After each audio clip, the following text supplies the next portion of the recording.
Today at Manchester Theatres, it is my absolute pleasure to be joined by Manchester's very own Graeme Hawley, who is going to be performing at the Royal Exchange Theatre from the 4th of April right through to mid-May in the classic play Abigail's Party. Now, Graeme is no stranger to performing at the Royal Exchange, having been there in shows such as Our Town, Saturday Night and Sunday Morning, and Love and Money. And of course, huge TV shows such as Finding Alice, Doctor, Vera, Emmerdale, and of course Coronation Street. But we're going from killing people off on the cobbles to trying to survive a suburban house party. So Graeme, thank you so much for joining me today. And are you excited to be going back to the Royal Exchange? I am. I'm really excited to be back here. Actually, it's. I think the last time I was here, certainly on the main stage, was when we did Our Town, which I think was 2017, something like that. So it's been a few years, but yeah, I mean it's kind of I mean I love this theatre. I love everything about it. I love it in terms of it's part within the city, and I love the space itself, and I love the building and the people in it. It's a really special place to me. So it always it feels a bit like coming home. I know that's kind of, people say that, but I really mean it with this place. It does. We spent the first 2 weeks rehearsing in London, and then we came. We just got into the theatre this week to start rehearsing up here, and it was quite overwhelming to be here on the Monday to kind of go, all right. It did really feel like it's like Christmas Eve in theatre.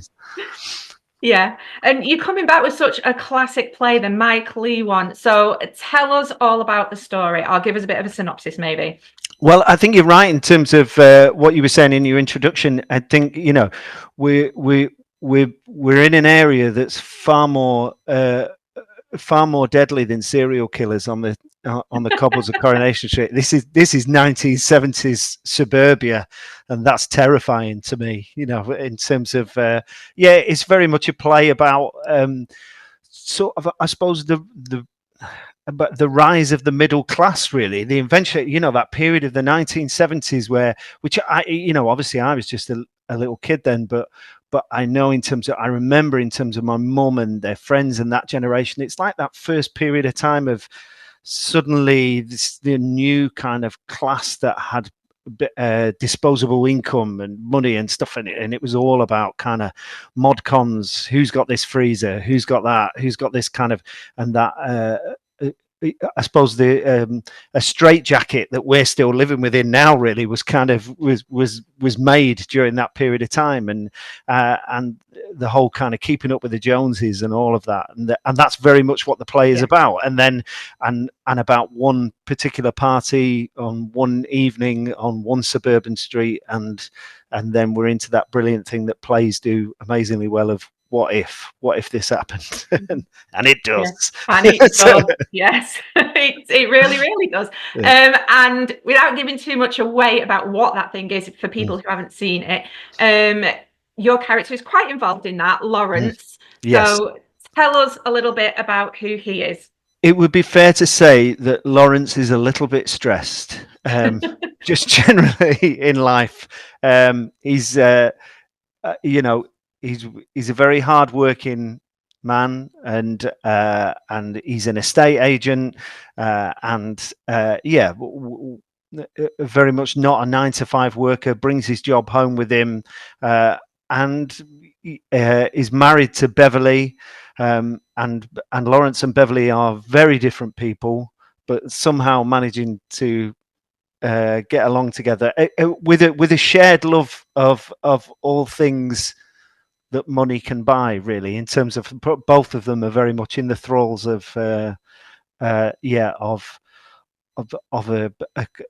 kind of, we want stuff will make us happy. Maybe if we have this, if we have the right sofa, if we have the right kitchen, if we have right this, and they're trying to make themselves happy that way. And but they're not very happy, and there's definitely cracks in the marriage, and over the course of one spring evening, those cracks start to emerge in a fairly spectacular way.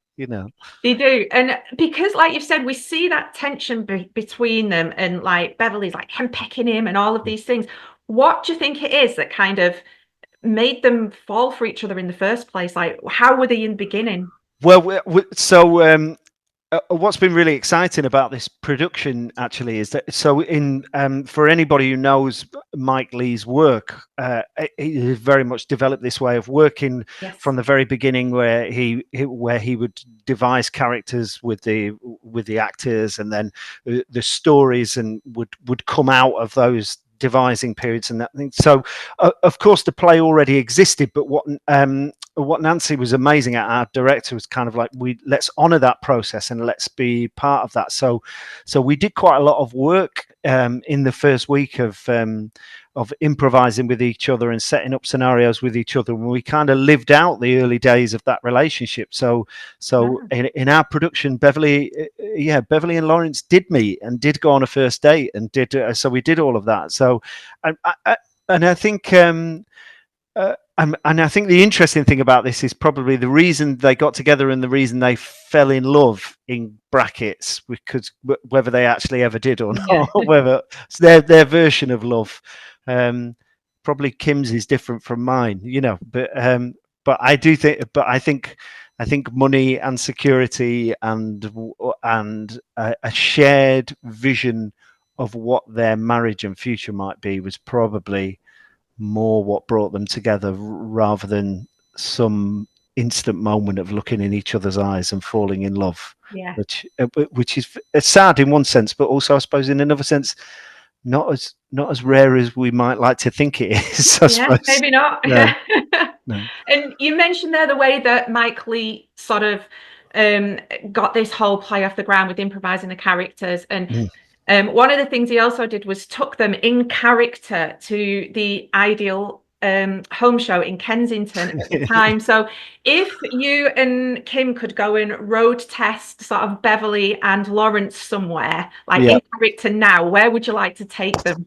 Well, I think, which we may get to do actually. I think Laurence would love Beverly to join him at Manchester Art Gallery to go and look at some Van Gogh and some Lowry. I think Beverly would rather die than do that. I suppose now we probably, I think certainly there could be a trip to IKEA, but then I think but it's probably. Or actually much more upmarket. There'd probably be a bit of a Villeroy and Bosch showroom or something like that. I don't even know. Whatever those posh places are that I don't get to go to. And we see Laurence, we have said, he's stressed, bless him. And as the play goes on, that tension builds more and more and more and more. Do you think it's kind of with him coming from him trying to not really say what he wants to say to Beverly and keep up appearances in front of the neighbors, or is he on the verge of this big breakdown? I certainly think he's on the verge of a breakdown, or might even be midway through it, actually. I think. But so I certainly think that's going on. I think what's really because really important thing, we had a lot of conversations again with Nancy, talked to us a lot about this at the beginning. I always try and do this with characters anyway, is that the character says and does some pretty horrible things with it, and as much as I think sometimes with this play, Beverly can sometimes come off as not the villain, but as the cause of all the problems, and I have a huge amount of sympathy with Beverly as well. I think the two really unhappy people. In fact, all 5 characters on stage. There's a lot going on for them, but I suppose I can speak more specifically for Laurence and a little bit for Beverly as well. But there's a lot of unhappiness there, and there's a huge amount of stress and pressure.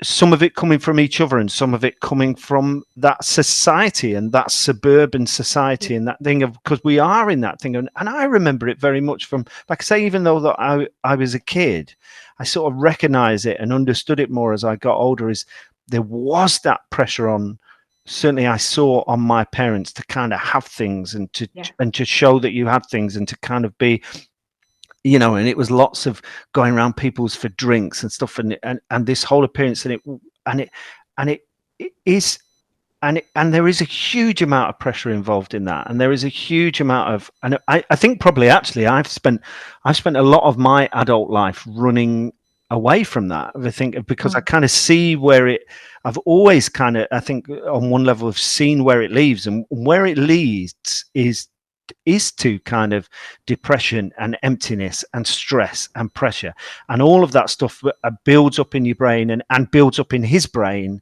and in Beverly's as well, and ultimately that's the sort of thing that can ruin your marriage and ruin your life, but also on a physical level it's the sort of thing that can kill you as well, isn't it? Well, so it's kind of, so there is that is, yeah, and I think that's what's going on. But it's but I very much like I say, Nancy's kind of spoken to us about from the beginning. It's not about disliking Laurence or disliking Beverly or even Tony and Angela and Sue. It's not about them being evil. I think it's about the way they're reacting to the pressures that society is putting on them. And I think that's kind of why this play stood the test of time, really, because human behavior, I mean, obviously the world has changed, but maybe human behavior hasn't so much. Whatever the new thing is, we always all want it, don't we? And you've kind of, if you look at it through a different lens, it's almost like what Del Boy was doing, wasn't it? Like he was wanting to the more, and it's a look at human behavior, I suppose, isn't it? And that's why we still relate to it. Yeah. But I think, because I think sometimes people think with Abigail's Party, because that sort of 70s look of it was so iconic, I think people get into the thing of going, that actually it's very much about the 70s and it's very much about the late 70s.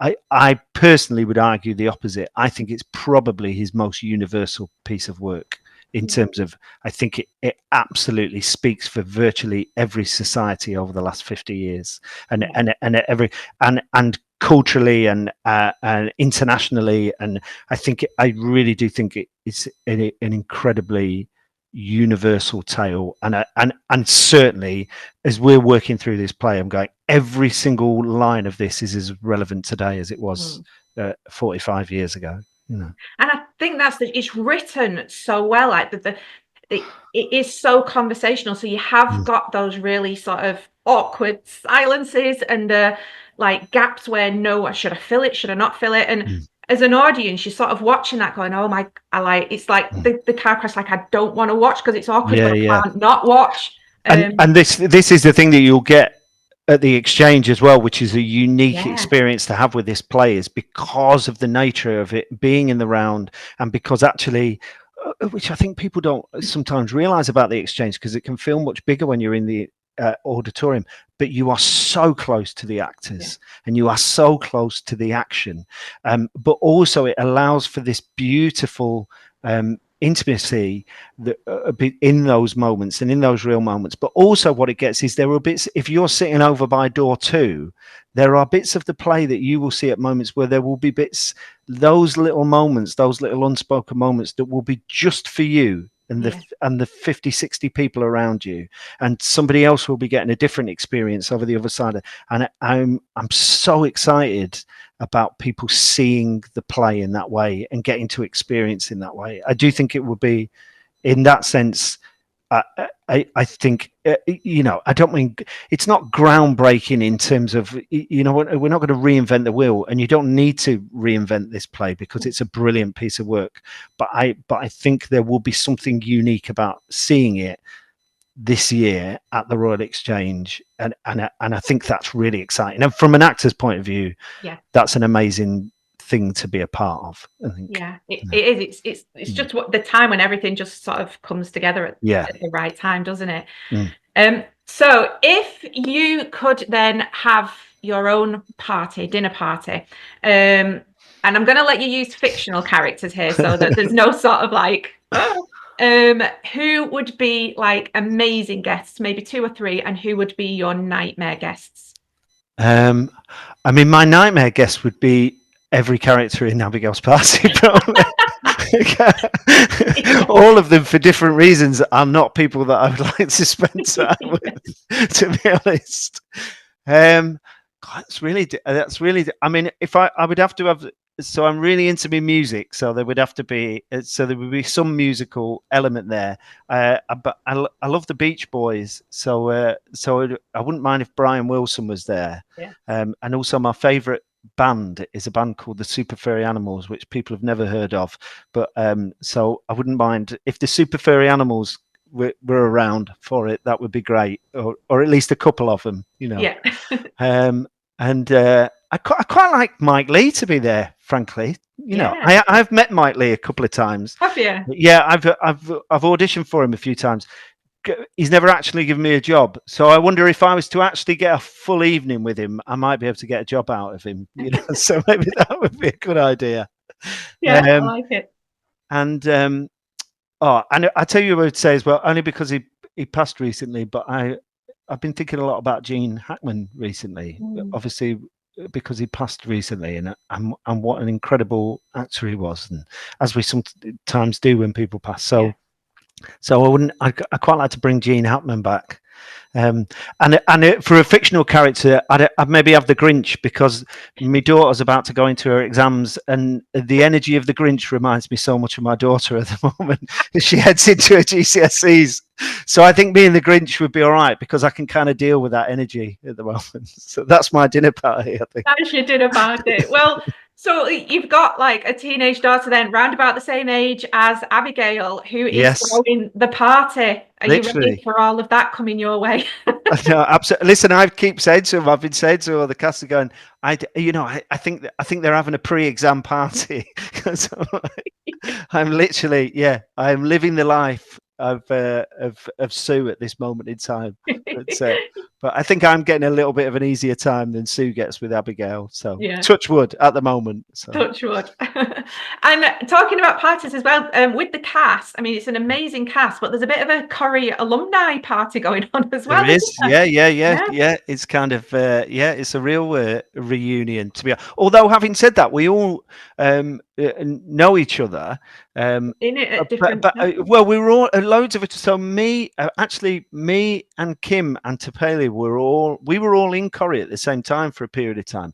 But of course, I was busy killing people, and they were, and Tapeli was in the knicker factory, and Kim was running the pub. So never the twain shall meet. So actually, me and Kim were saying the other day, I think we worked together for nearly 4 years, and I think we probably spent a total of about 20 minutes on the same set as each other. But then that's what Coronation Street is like. It's such a vast production. But we did all know each other, and actually, I knew me and Tapeli always really got on as well. So so even though again we spent very little time, actually me and her did spend quite a lot of time together. So I knew both of them really well, and I knew Kyle as well, because Kyle Rowe, who plays Tony, we've done some radio dramas together and stuff, and a few of my best mates are in Emmerdale as well, and he was in Emmerdale for a bit as well. So it's a small world anyway, but the Manchester theatre scene is an even smaller world, so everybody knows each other. So they do. They do, and it is a cast and a half, and I for one cannot wait. So thank you so much for chatting with us today, Graeme. It's been an absolute pleasure. And you can catch Graeme and the cast in Abigail's Party at the Royal Exchange from the 4th of April through to the 17th of May. So get your cheese and pineapple on a stick, get your Black Forest gatto cake, and go to the most awkward party in town. Thank you very much, and we will see you really soon.